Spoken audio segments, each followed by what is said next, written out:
शेख सादी का एक वाकया है कि वो एक वक्त में बाजार से गुजर रहे थे, तो उन्होंने दस्तार बांधी भी थी और नया जुब्बा पहना हुआ था। सामने से एक देहाती आ रहा था, उसके हाथ में एक खत था। तो उसने शेख साहब से कहा कि साहब ये मैं पढ़ नहीं सकता, तो ये खत पढ़ के बता दें क्या है। शेख साहब ने खत लिया, देखा तो किसी ऐसी जबान में लिखा हुआ था जो उन्हें आती नहीं थी। तो उन्होंने कहा मैं माजरत चाहता हूँ बट ये मैं पढ़ नहीं सकता।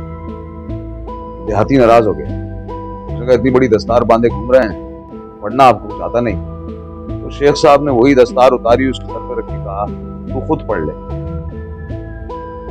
तो आइडिया ये है कि जरूरी नहीं कि अगर कोई आदमी आपको होलिये से लग रहा है कि बड़ा मोतबर है तो उसका मैसेज भी उतना ही रिलायबल, ये जरूरी नहीं।